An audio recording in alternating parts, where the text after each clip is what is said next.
Welcome to Polaris Live. This is Sarwar Kashmeri inviting our viewers from around the world to this series of programs on the United States and China in the world. This program is brought to you live in conjunction with the Foreign Policy Association in New York. Polaris Live is in its third year of operation, and I want to thank our global readership for your confidence in our unbiased global coverage of the most consequential relationship of our time and its impact on the world. To put our program today in perspective, I'd like to point out that Africa's land area is larger than that of China, the United States, India, and all of Europe combined. According to the U.S. Chamber of Commerce, by 2025, Africa's household consumption will total $2.1 trillion. By 2050, the continent will be home to over 2.5 billion people. Africa is poised to become the largest business opportunity since China embraced capitalism. Yet, it seems as though the United States has either fast lost ground or is losing ground in Africa, and may not have an opportunity too much longer to win African hearts and minds. It is being replaced by China. So what's happening here? My guest today, with his unique background, is singularly qualified to help explain why this is so. Mark Deets is professor of African and World History at the American University in Cairo, Egypt. He was a serving officer in the United States Navy before entering academia. He has a PhD from Cornell University, served as a Foreign Service officer and U.S. Defense and Marine Attache to Senegal, the Gambia, Guinea-Bissau, Cape Verde at the U.S. Embassy in Senegal.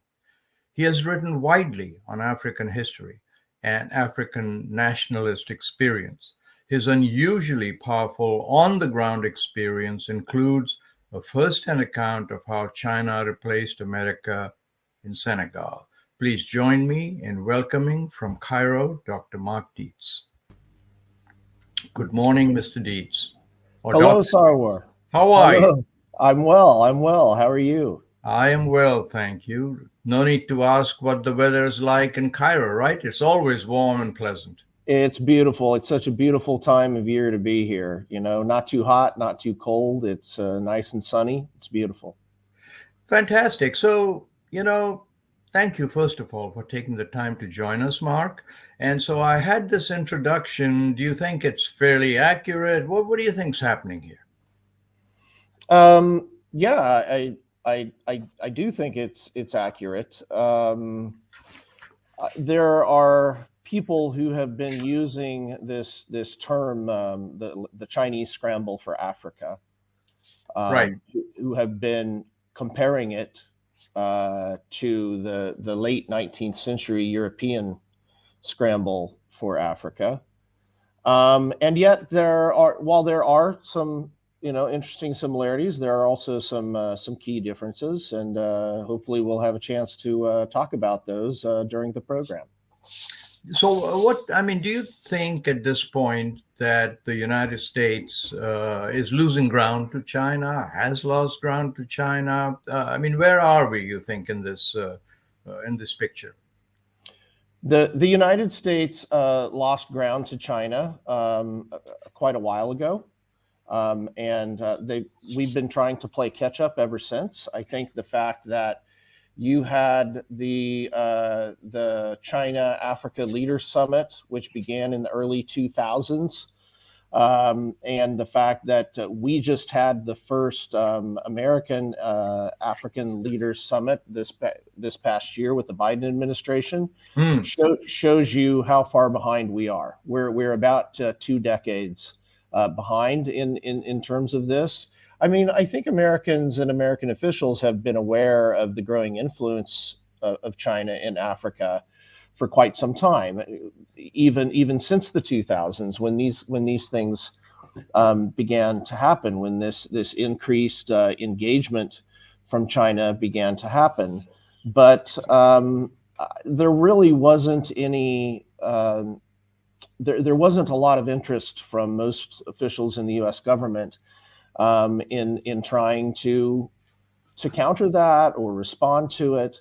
Right. There were some people who feared rekindling some kind of Cold War, and so people who were saying, no, we don't really need to do that. We don't need to engage in some kind of new Cold War with China in Africa. That's not in our interests. And frankly, at the time, we had other priorities as well. As you know, this is right after 9/11. It's the Iraq War, Afghanistan. Yes. The U.S. National security establishment had other interests in mind, and not so much paying all that much attention to China, which is kind of interesting because the Bush administration was really beginning to do that Yes. in the 2000s, right before 9/11 happened. And then obviously that changed everything. And excuse me for interrupting, the Bush administration, as I recall, put in millions of dollars to fight the epidemic, right? Or is it polio? I'm thinking of this big initiative. Yeah. No, the PEPFAR initiative. Yes. Which was given by the Bush administration to help fight AIDS Exactly. on the African continent. That's what I'm thinking of. Yeah, exactly. So, and by the way, Sudan has been in the news quite a bit lately, and basically the birth of South Sudan and the fact that you now have like two different countries. Yes. In what used to be Sudan, now it's Sudan and South Sudan.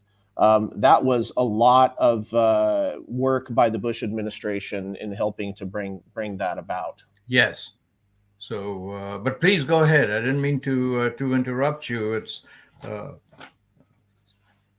yeah. So anyway, that I was just kind of talking about the sort of strategic focus of the United States and how that changed. You may remember if you were paying attention to the headlines in the early 2000s, like the year before 9/11, 2001. There was a Navy P-3 that had a midair collision with a Chinese fighter and had to execute an emergency landing on Chinese territory.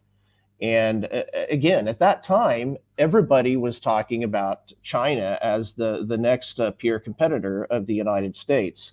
And then once 9/11 happened, that changed everything. And all of a sudden, the central focus of the United States national security establishment became counterterrorism, and there was so much money for counterterrorism. I remember at the time when I was working as the defense attaché at the embassy in Senegal, I once had a fellow member of the country team from another civilian agency come up to me and say, hey, Mark, do you have any counterterrorism programs that I could get in on? Because I'm having all this money shoved at me for counterterrorism and I don't know what to do with it all.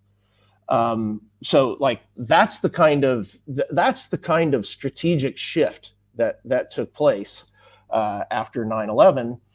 And then that's just an example of the implications of that on the ground, as somebody who was actually working in an embassy at the time trying to implement U.S. policy. So you had this large strategic shift, and then that also the focus on counterterrorism also shifted all kinds of money to various parts of U.S. embassies on the African continent, no longer focused really on the Cold War, but only on counterterrorism. Right. It's fascinating. You've really put that into perspective. And there are two related issues I want to ask you. One is that, and I'm relating here this probably apocryphal quote from an African minister who says, when China comes to my country, I get a bridge. When America comes to my country, I get a lecture. And I think what this is pointing to is the so-called Washington consensus that we are heavily weighted. It's in our DNA, free markets, free press, capitalism, all of those, and not as much on gut level, create jobs and manufacturing and so on. Do you think there's any truth to that? That there is this way of operating which doesn't fit the stage of development that Africa is in? Yes, I do. I think that statement from this African official reflects the priorities of U.S. foreign policy toward Africa, and how that's changed and how it has compared to China and other countries over time.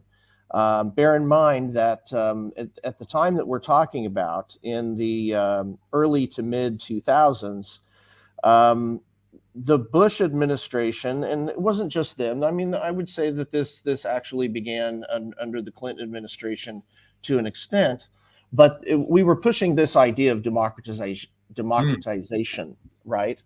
And of course, this also becomes a part of the rhetoric in Iraq, where we were looking to try to plant a democracy in the heart of the Middle East, and we thought that that would somehow transform the Middle East. Yes. And instead, we got ISIS. And so, in many ways,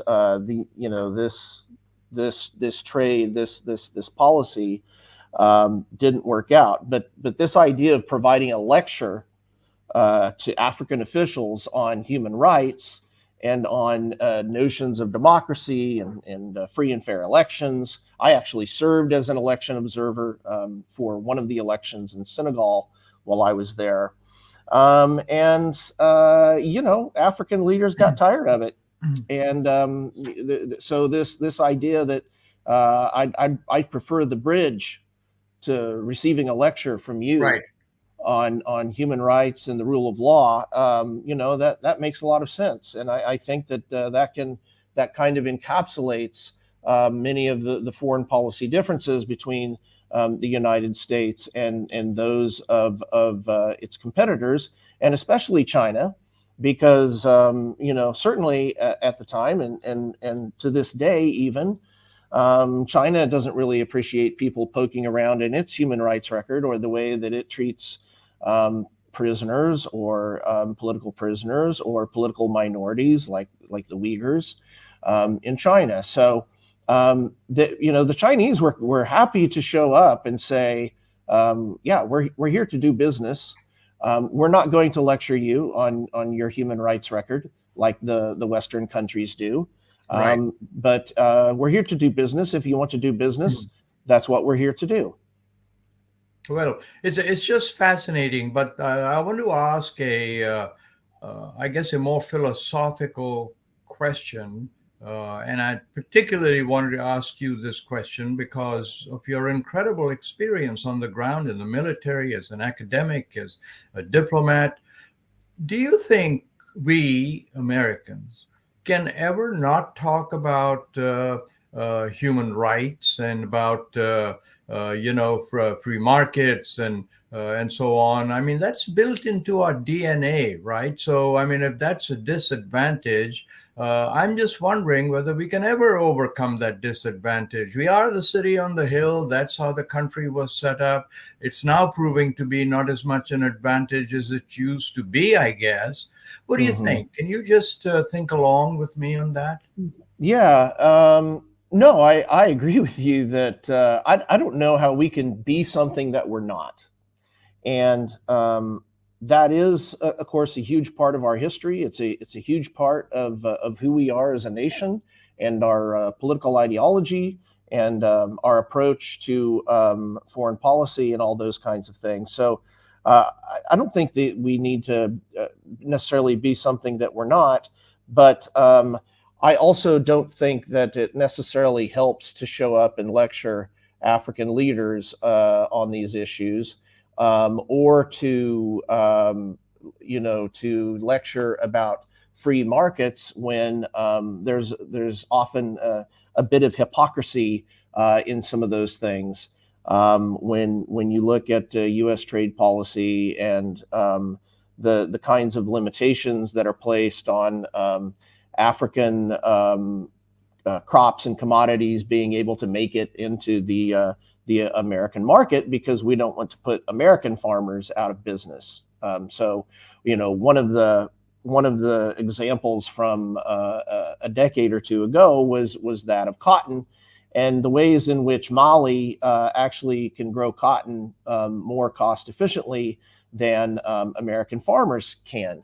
But you be the politician to go to to go to Southern California and to Central California and to other places in the Southern United States where cotton is grown. You be the politician who's going to go there and tell them, yeah, we're going to stop marketing your cotton.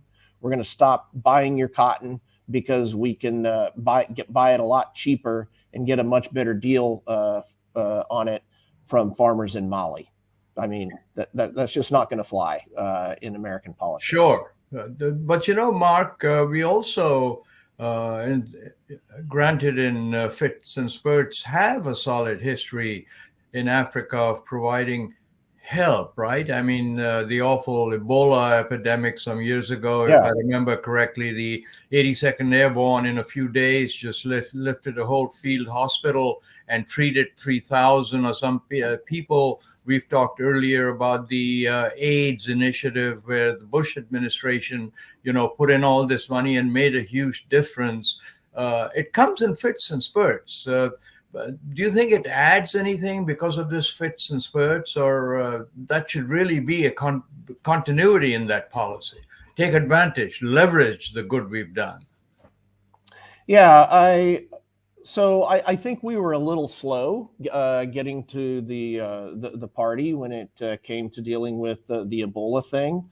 I feel like in some ways, I could be wrong, but I think that we only intervened after the British and the French had kind of intervened in their former colonies in the area, which was Sierra Leone for the Brits and Guinea-Conakry with the French.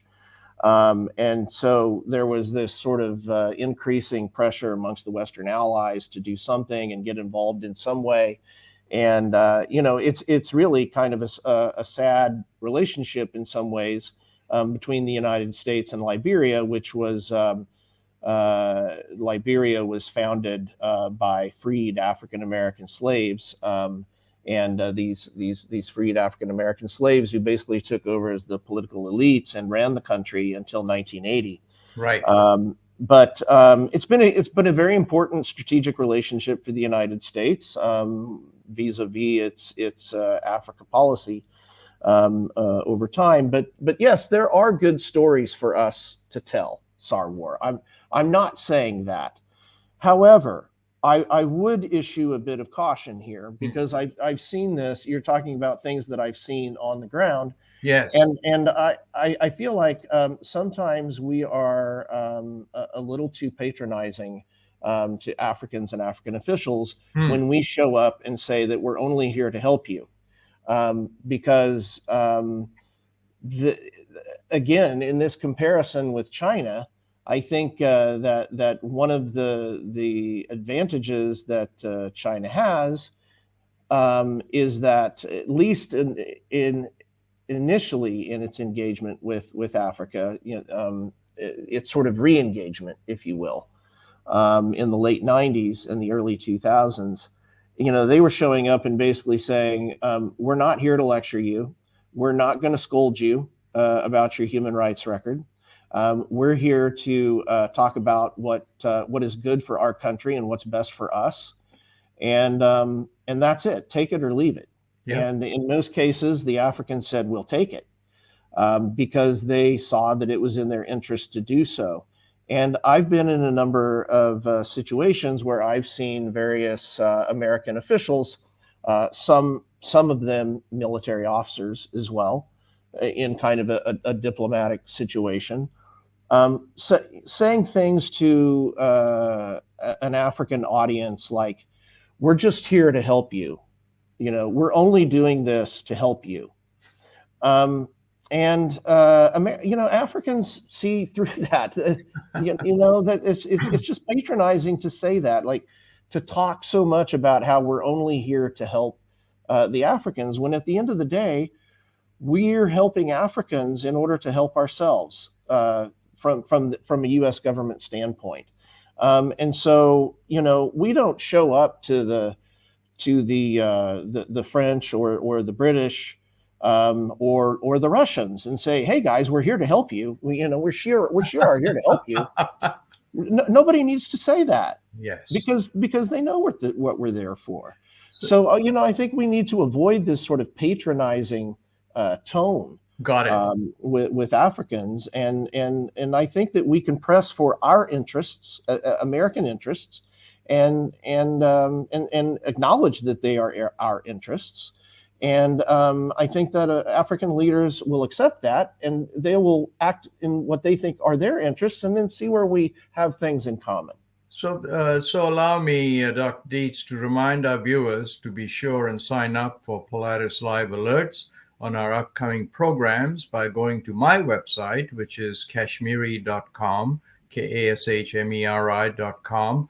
You may also want to subscribe to our YouTube channel to establish a closer connection with our studio staff. And now back to my guest, Dr. Mark Deets from the American University in Cairo. Mark, I want to ask you, one of the oft-heard criticisms about Chinese assistance, especially in the Belt and Road Initiative in Africa, is that Chinese firms do not hire Africans. They hire mostly Chinese. But a Harvard University Press book pointed out that they looked at 1,000 Chinese firms employing more than 300,000 people. They showed the opposite, that 95% of the employees in manufacturing were indeed Africans. Now, you have this experience on the ground that I want to explore before we run out of time in a moment. But what has your experience been about these hiring practices? Well, those are interesting statistics. I'm not as familiar with some of those statistics. I know that at least in the early 2000s, there was certainly this perception, and I heard about it from Africans and African leaders, a feeling of resentment that they accepted Chinese assistance, and they welcomed Chinese engagement in their countries, and they welcomed Chinese investment, but they did not welcome the flood of immigrants, of migrant workers who came with that. So, maybe that's something that's changed a little bit over the last 20 years. I'm not exactly sure, but that was certainly a discourse that I heard quite a bit on the ground when I was working as a diplomat there in West Africa in the mid 2000s. Was this refrain that, yes, we love the Chinese, we love their investment, they're generally nice people, they're hard workers, but they're not providing African jobs, they're providing Chinese jobs. And part of the idea or the justification for that was that it was kind of a pressure valve, letting off some of the pressure with overpopulation in China, if they could export some of their personnel from China to be working on these development projects in Africa. So the figures that you just cited kind of fly in the face of that. But if I had to guess, I would imagine that that is a criticism that the Chinese took on board and began to change it. I would be suspicious how much leadership of Chinese firms and these Chinese investments is actually in African hands, though. So I'm sure that they are employing many Africans in some of the lower level positions. They're certainly employing Africans to do the digging for them in the Congo and in Zambia and places like that, where they're digging up valuable minerals like cobalt and copper. in all of these mines. I don't think that there's a whole lot of Chinese laborers digging in those mines. So if you're going to include people like that, if you're going to include all of the blue collar workers, then okay, that will certainly help those numbers, those statistics, make it sound like they're providing a lot of African jobs, but there are African jobs that are menial labor, and many of them that are very dangerous, and many of them that are also employing children in these mines in the Congo to dig up the cobalts for the batteries that we all have in our smartphones. Sorry, that's my cover. Yes. Our smartphones and our laptops and everything else. I mean, this is a part of that new scramble for Africa. So I'm sorry I'm interrupting, because I did want to. I don't want time to run out on us, Mark, but Egypt, is the largest Arab country. And even I forget sometimes that Egypt is actually in Africa. But how is this scene, China, Africa, and so on, playing in Egypt? Does this wash up in the largest Arab country in some way? Yeah, I think in general the Chinese presence that is here is welcome. There's actually a Chinese restaurant at the end of my street, about about 500 meters down the street from where I am right now, and I've been in there a couple times. It's wonderful. By the way, it's also, there's a lot of Chinese people in there. At least the few times that I've been in there, it's not just a bunch of expats. It's not just a bunch of Western expats. It's Chinese expats who are often in that restaurant. And so the Chinese are definitely here. I've also met them on the tennis court where I play tennis. Government officials or business leaders, executives and things like that who are here or somehow maybe tied to the Chinese government, diplomats and things like that who also frequent this tennis club that I occasionally try to play some tennis at. And so they are here and they're involved, and I think that their investment is welcome. And especially right now, because if you've seen any of the news about the Egyptian economy lately, it's been pretty stark. The war in Ukraine has had a very bad effect on the Egyptian economy. The value of the Egyptian pound has basically been cut in half in comparison to the U.S. dollar in the past year. And so it's pretty stark. And the IMF has imposed a new kind of a new regime on Egypt in order to get a loan to sort of bail them out, to sort of rescue their economy. And so there's a lot that we could talk about there, but I think that the Chinese are very much welcome still in Egypt to help overcome all of these financial issues that they're facing. 85% of the grain for Egyptian bread comes from Russia and the Ukraine. Wow. 85%.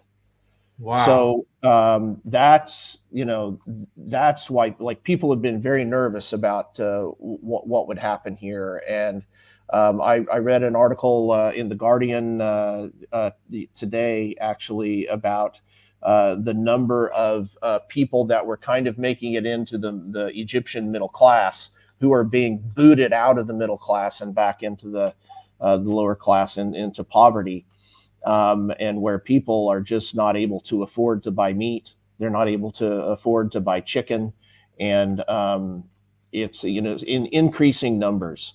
So the Egyptian economy has taken a real hit, and I think that the Chinese were welcome here already. I think they're going to be even more welcome, and in some ways they're coming out of this situation between Russia and Ukraine kind of smelling like roses. Wow. Well, I wish there was a happier note to end this program on. We're running out of time, Professor Mark Deets. But what this implies and means is you're going to have to come back and visit us again. So I would love that. thank you so very much, really, for giving us some a firsthand account from your experience, saying it like it is, and really appreciate your joining us on the program. It's been my pleasure. Thank you, Sarwar. And with that, I wish we could continue on, but I want to remind our viewers that you've been listening to Dr. Mark Deets from the American University in Cairo, one of the few people who's got hands-on experience as a soldier, a diplomat, an academic, and I hope you will come back again to see the next edition of Polaris Live. Until then, goodbye.